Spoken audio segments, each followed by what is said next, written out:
By late 1943, the German military was bleeding out across the Eastern Front. Millions of soldiers were dead, wounded, or captured as the army was forced into a grueling, freezing retreat.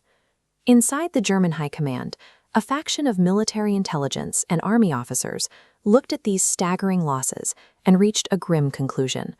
Adolf Hitler was steering the nation toward total annihilation, and the only way to stop the bleeding was to remove him from power.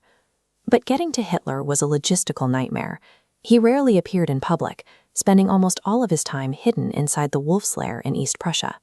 He was heavily guarded, surrounded by layered security checkpoints, and buried behind windowless concrete walls that were up to 25 feet thick. Even if someone managed to bypass that security, killing him created a second, deadlier problem. A sudden assassination would leave a massive power vacuum.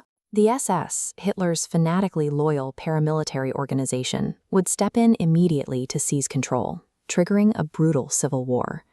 To prevent the SS from taking over, the resistance needed a legal mechanism to deploy their own troops the moment Hitler died.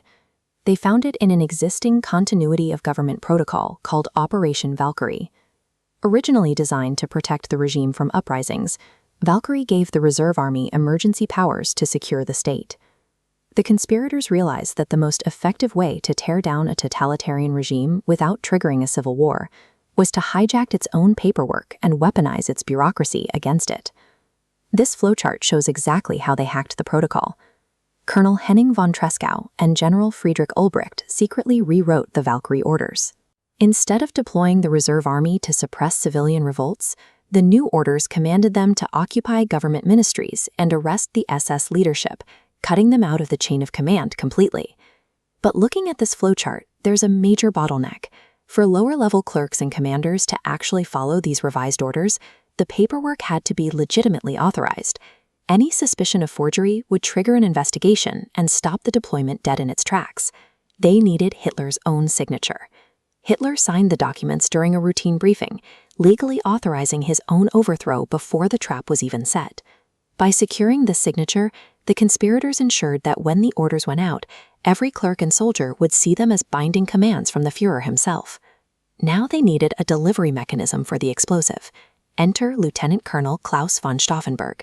As the newly appointed Chief of Staff to the Reserve Army, Stauffenberg possessed a rare high-level security clearance that granted him direct physical access to Hitler's briefing room. This combination of legal authorization and physical access created a mechanism designed to dismantle the regime using its own protocols. On July 20th, 1944, Stauffenberg stepped into a washroom near the briefing barracks. Using a pair of pliers, he crushed a thin copper tube inside a chemical pencil detonator.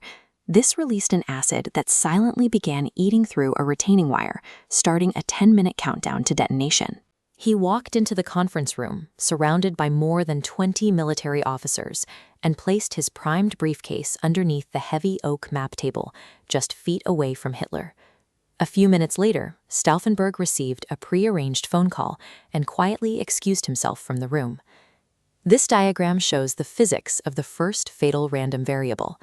The meeting was originally scheduled for a subterranean, pressurized concrete bunker, where the shockwave of a plastic explosive would reverberate and instantly kill everyone inside. Instead, due to summer heat, it was moved to a ventilated above-ground wooden barrack, allowing the blast energy to dissipate and blow out the windows and walls. Zooming in on the table layout, you can see the second critical failure point. After Stauffenberg left, another officer found the briefcase in his way and casually pushed it behind one of the table's thick, solid oak support legs.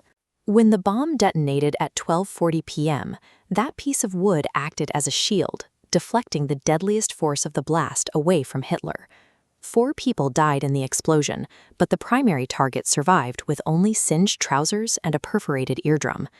Years of meticulous bureaucratic hacking were dismantled in seconds by a change in venue and a clumsy foot. Watching the smoke rise from the shattered barrack, Stauffenberg assumed no one could have survived. He bluffed his way past the outer checkpoints, boarded a plane to Berlin, and raced to the War Ministry to physically trigger the Reserve Army mobilization. But while he was in the air, his co-conspirators at the Bendler Block headquarters received a conflicting phone call from the Wolf's Lair. Hitler was still alive. For hours, the commanders in Berlin paralyzed themselves with hesitation, unsure whose orders to follow and afraid to officially launch Valkyrie. The definitive breaking point came at 7 p.m.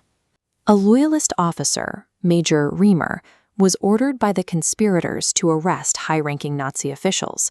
Instead, he was put directly on the phone with Adolf Hitler.